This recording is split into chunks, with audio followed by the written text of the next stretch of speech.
Thursday, everyone. It's the day before Friday and finally temperatures are cooling down a bit. Masarap pong magkape at makipagchismisan kasama ang Pinoy Insider Eugene Asis is joining us on the phone.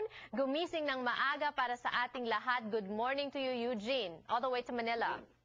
Yes, good morning at magandang hapon sa inyo lahat dyan, Janelle. Alright. Nakakalungkot ang balita, Eugene, dahil ang headline ng first story natin today is the condition of the divine diva na si Miss Jaja Padilla, who's here in Los Angeles para magpagamot sa kanyang sakit. Yes, ito nga ay matapos na may diagnose na mayroon siyang stage 1 ng kidney cancer, Janelle. Pero alam mo ba na hindi siya nalulungkot para sa kanyang sarili, kundi para sa kanyang anak na si Zia. Dahil ito palang cancer, may nakapagsabi sa kanya na naipapasa pa ito genetically from both parents. Dahil ito palang si Dolphy, pamilya niya ng mga Quezon, at sa pamilya ng mga Padilla, ay parehong may mga binubuyan ng buhay dahil sa cancer, Janelle. At nakakalungkot din, no? Because just how many months ago, nung pumanaw si Dolphy, at sana naman maging successful ang i-undergo ni Miss Jaja Padilla na operation para ito si Zia ay hindi naman maulila. Yes, at yun nga, nakatakda siyang operahan dyan sa Cedars-Sinai Hospital sa August 29. Yun ang pagkakaalam namin.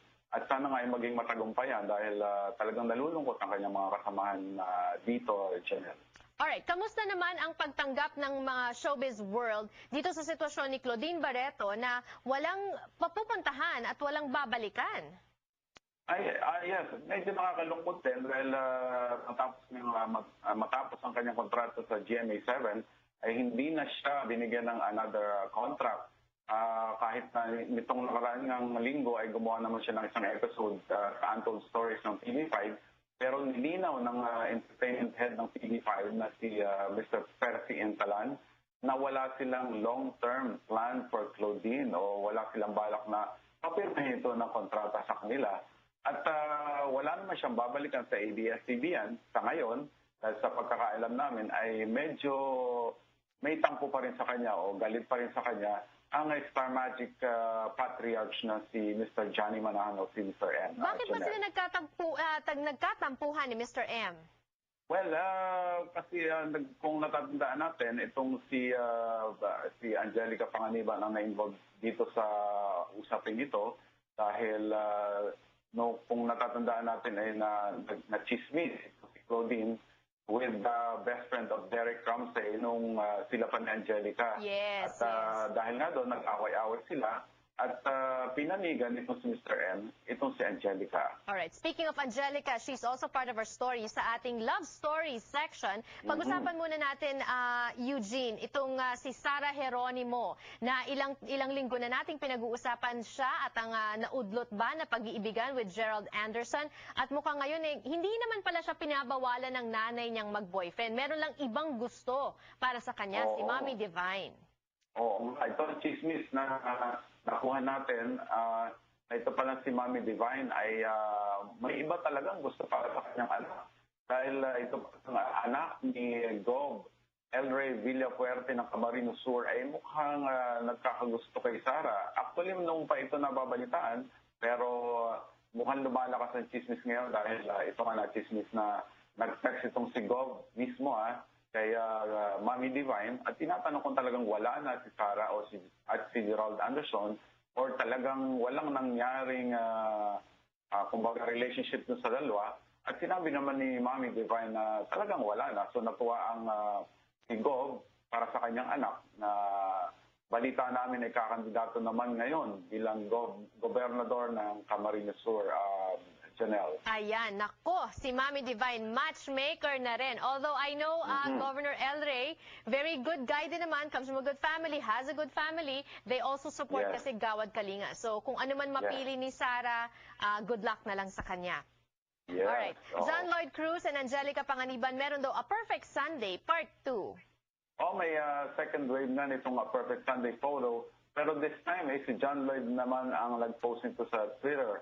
At ito nga isa sa mga picture nila itong kinuha sa Kadayawan Festival sa Davao noong nakaraang linggo at talagang sweet na sweet ang dalawa. Kaya marami ang nagsasabi na talagang sila na nga. Pero sabi nga ni dito sa Angelica, pabayaan mo na siya sa kanyang nararamdaman ngayon at darating ang panahon na magsasalita siya tungkol sa kanila ni John Lloyd. At mukhang obvious na obvious nga, they're both very happy. Magaganda ang mga ngiti.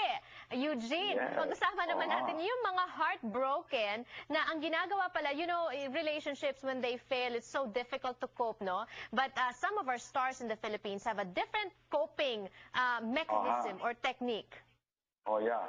Hindi ko alam kung nangyayari ito sa iyo, Janelle, pero yung ibang mga kababaihan nating artista ay nagbabago ng kanilang lifestyle, yung iba naman nagbabago ng hairstyle para maka-move on. At ito nga, kung natatanda natin, ito si Casey Concepcion, nung mag-break sila ni Piolo Pascual, ay nagbago ng hairstyle. Kung natatandaan natin, yung bob hairstyle naman ang kanyang ginawa. Si Bianca din. Oo, itong si Shai na magdayaw, kaya kamakailan ay ganun din ang nangyari. Although hindi siya nagpaputol, nagpakulay naman siya ng buhok.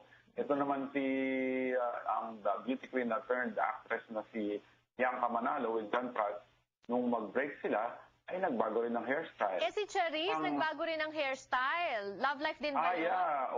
Oo, marami nakapuna na nagbago nga siya ng hairstyle. Pero mukhang iba naman ang dahilan din nitong si Charisse. Mukhang dahil wala naman siyang love life. Janelle. Oo. Dahil wala namang love life, kaya nagbago na. You know, when I was in the Philippines, when I was doing the PBA, ganyan din ako. Pag medyo hindi ko gusto yung nangyayari, nagpapagupit ako ng buhok. Pero dito, ang hirap magpagupit because when you cut your hair, kailangan ng maintenance. So when you have it colored, kailangan ng maintenance. At walang panahon dito sa Amerika eh. Ikaw ba ganun ka, Eugene? Oo, kaya pala hindi nahalata kung malungkot o masaya ang love life mo. Hindi nahahalata talaga. Ikaw, nagpapagupit ka rin? Minsan, pero hindi naman dahil sa love life. Dahil medyo steady na yung love life natin. Ayan, that's good to hear and good for you. Thank you so much, Eugene, for sharing those stories with us today.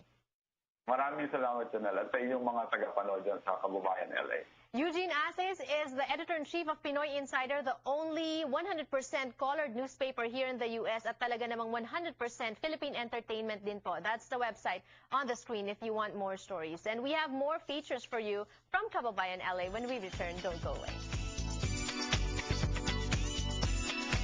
Just get it already. I know.